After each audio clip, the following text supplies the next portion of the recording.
Aloha and welcome to our Research and Writing RaW series. In this episode, we're going to be covering citations and polishing. In this episode, you're going to learn about different strategies that you can try when you're creating your citations and your reference list. We'll also be sharing methods that you can use to help revise your writing, and we'll also provide you a bunch of helpful resources that can assist you before you submit your final draft.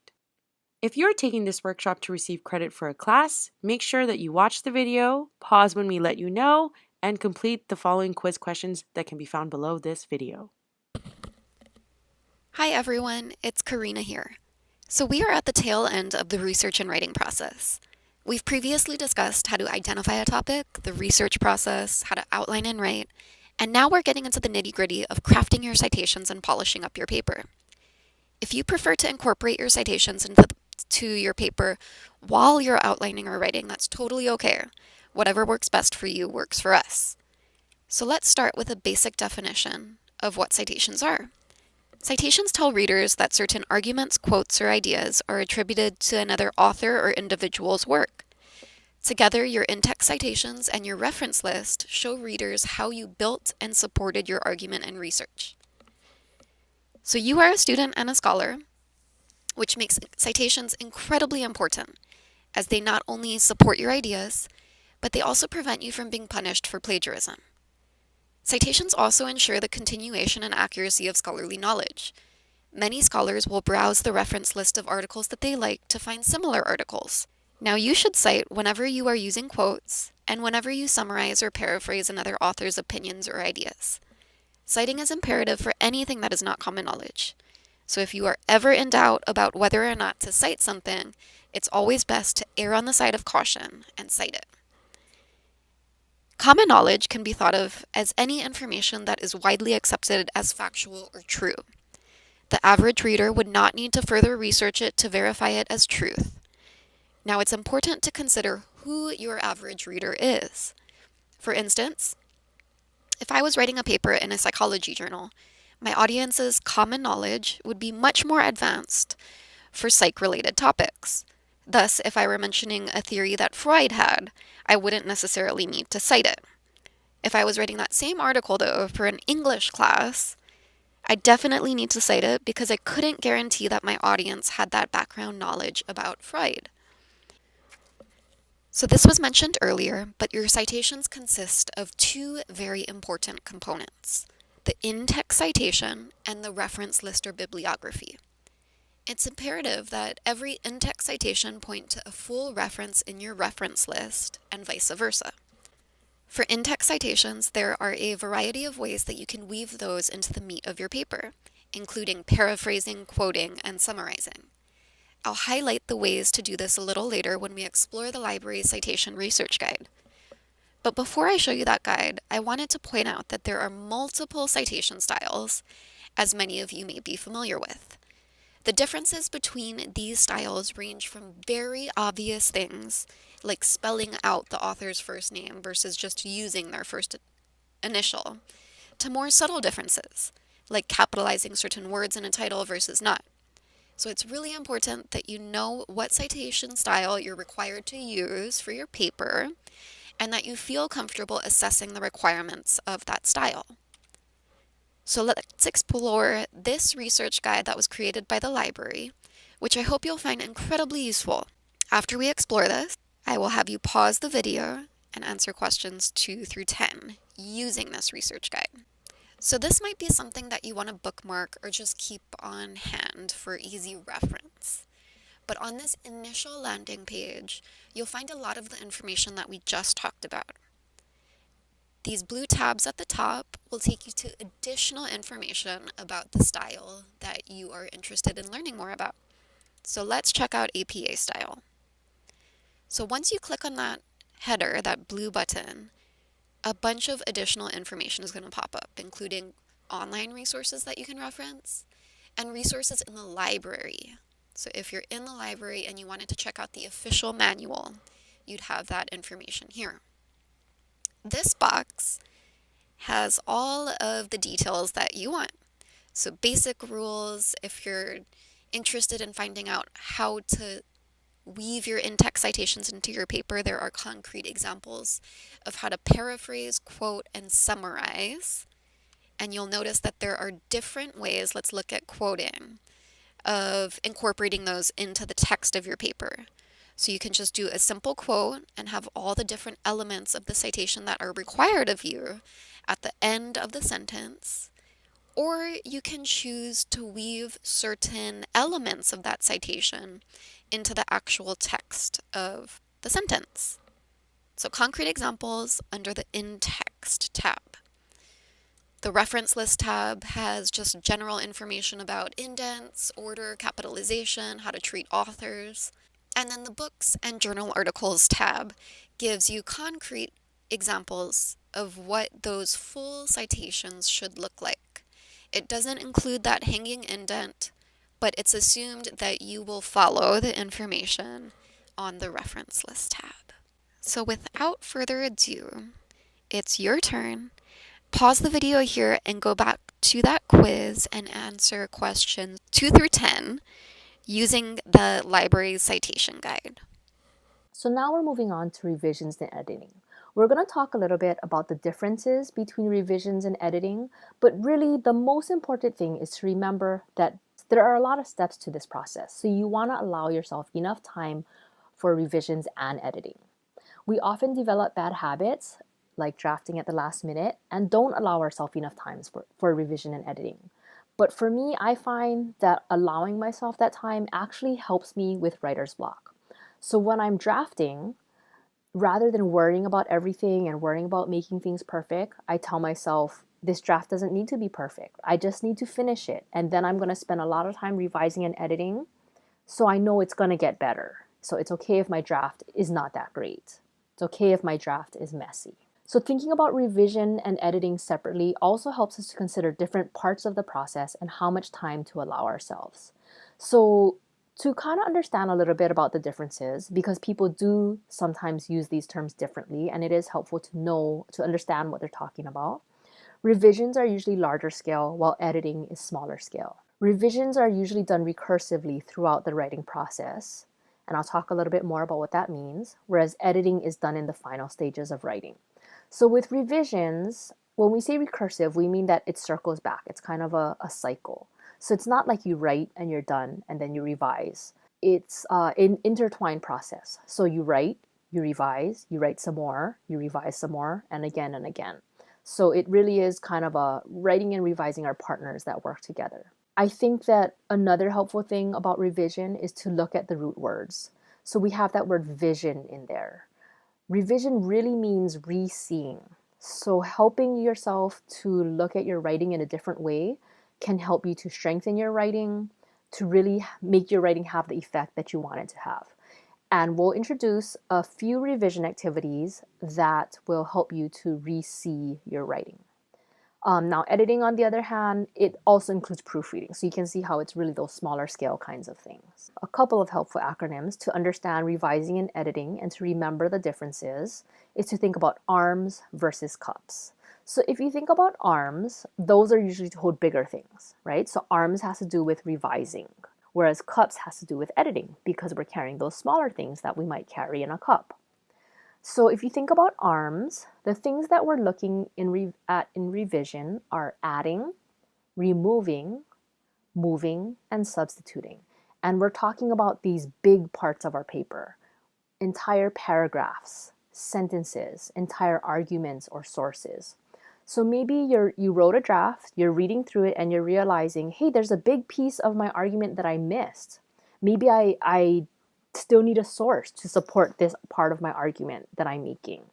Maybe I meant to add a paragraph about the history, but I completely forgot, or I meant to add a paragraph of this aspect of my argument, and I need to still write an entire new paragraph or an entire new section of my paper. At the same time, you might be removing paragraphs or sections or sources that you realize don't belong. Maybe I don't need to give this entire history. Maybe this part doesn't fit with my main argument, so I'm going to take that out. And I know that can be scary. For a lot of us, it's hard to write. And so once we write something and we work so hard on it, we don't want to throw any of it away. So what I like to do, because I know that sometimes throwing something away will make my paper stronger, but it's hard. So instead of deleting it completely, I'll just take out a paragraph and move it to a notes section at the end of my paper or a notes file. So I can keep it in case I want it back, I can bring it back. ARMS also refers to moving things, right? So reorganizing things, realizing that the way you wrote it the first time might not be the best way to organize it for your reader to understand what's going on. You might find a source belongs in another section or in multiple sections. And then substituting as well, so pulling things out and putting things in. Now with cups, we're looking at those smaller things: capitalization, usage, punctuation, and spelling. So just thinking about editing as being these smaller detailed things is helpful. So we would like you to pause the video here and complete questions 11 to 12 in the quiz. So we'd like you to reflect on your revision and editing process a little bit. So for a major writing assignment, how much time do you typically spend revising, proofreading, and/or editing? And what revision, proofreading, or editing strategies do you typically use? So go ahead, if you're completing this workshop for credit, go ahead and pause the video here and write your responses to these questions in number 11 and 12 in the quiz. I also wanted to share some general tips for revising and editing. So one is to work with a hard copy. For some reason, just printing something out, seeing it on paper enables you to really see things in a different way than when it's on the screen. And we talked about how revision is re-seeing, right? So that's one way to force yourself to see your writing in a different way, is to work with a hard copy. I know it might seem like it's wasting paper, but unfortunately, learning takes paper sometimes. Another tip is to work with a friend. So this is another way to see your writing in a new way, right? A lot of times when we write, we're by ourselves, we're stuck in our own heads. So working with a friend, whether it's a tutor or a classmate or whoever that is, can help us to see our writing in a new way. Reading aloud. Again, this is another thing that helps you to slow down and see your writing in a new way. I know it might seem awkward, but if you can, if there's a time when you're home alone or you can just close the door to your room and read it aloud and be awkward by yourself, it really is very helpful. Taking breaks. So this is another great way to slow down your process and see your draft in a new way. So if you can take a break for a day or a couple of days, that's great. So that's why it's important to plan ahead. If the break can only be a few hours, then that could still be helpful. Okay, so we're going to try one of our revision strategies now. So this one is called the believing and doubting game. I'm going to go over the instructions, and then if you're completing this for credit, then you're going to go ahead and write your responses in the quiz. But let me go over the instructions first. So the first step is you're going to read through your draft once as a supporter. So this means you think about, that really encouraging teacher, or maybe it's a family member or a friend who's just always really encouraging you in your work and thinks you're doing a great job and your writing is great and your ideas are so great. Okay, so you're thinking of your supporter and you're putting plus signs next to the most convincing information. Okay, so we're going to give you a sample passage to work with for this activity. But in real life, you would use your own draft, yeah? But for this activity, you're going to use the sample passage that is linked in the quiz. So what this activity does is it forces you to slow down, like we talked about is really helpful with revision. And it also helps because it allows you to focus on one thing at a time, or at least on fewer things at a time. So that's one of the other challenges with revision is we're usually trying to do so many things at once, right? We're reading, we're trying to think what's wrong, we're trying to figure out how to fix it.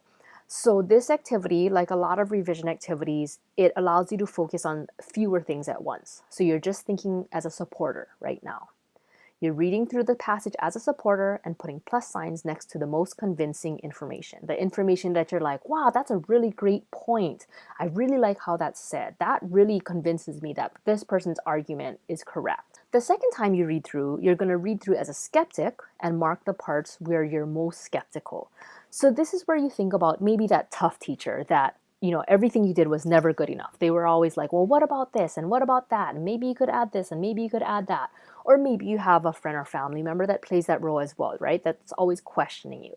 So the second time you're reading through as a skeptic and marking the parts where you're most skeptical. Now, after that, you're going to use your notations to revise, especially addressing the parts that need to be more persuasive. So I think it's really helpful. Besides marking it, right, you're also going to think about, well, what makes that part strong or what makes that part weak and what needs to be done to strengthen it, right? And you can use, if you look at what makes these parts strong, can you apply that same strategy to the weak parts in order to strengthen those parts? Okay, so that's going to help you to go back in and look at what can I do to strengthen these weak parts. We also have some other revision activities which we will provide in a link in the quiz. Now we're moving on to editing. Editing is usually smaller scale things. These are kind of the things that you look at when you're working through your paper. And there might be minor things such as grammatical issues, word usage, if things are formatted correctly, if you're following the right formatting that your professor has or your instructor has provided for you. And this is done during the final stages of the writing process. So let's cover some of the editing and proofreading strategies that you might want to enact. The first one is to focus on areas you know that you commonly struggle with. So, for instance, if you notice that you tend to use commas a lot, especially in lieu of periods, that might be something you want to target. If you're a habitual run on sentence kind of person, like I am, that might be something that you need to look at as well. And another common issue when people are editing their papers is looking at fragment sentences. Another strategy is for you to read one sentence or paragraph at a time. By isolating paragraphs or the sentence, you're able to more closely pay attention to the minor details. And of course, reading slowly and out loud are helpful. If you notice that you tend to stutter in some parts of your sentence or you're not getting your point across or it seems unclear, that might be a good indicator that you might need to edit that sentence or that paragraph. And of course, we at the Noyau Center and at the library, we're here to help you with all stages of the writing process. But let's just say you would like a fresh pair of eyes to look at it before it comes to the center or before it goes to your professor. There's an app for that. There's the Hemingway Editor.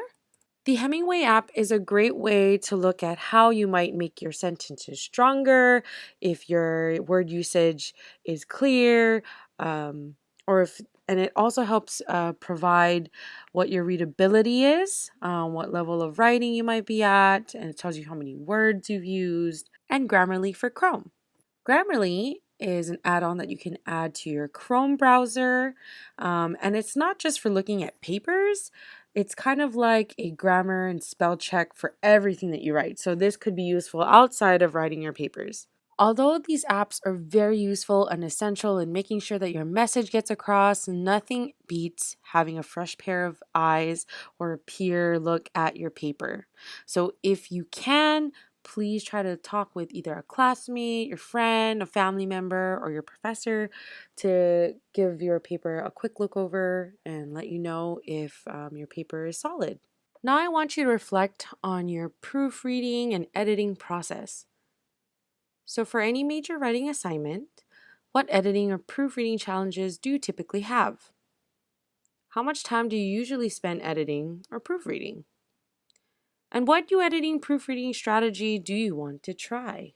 Go ahead and pause the video, and I want you to answer these questions in questions 15 through 17. Mahalo for joining us on episode number 4. Make sure you've completed and submitted your answers if you want to receive credit for this episode. We wish you a happy research and writing experience.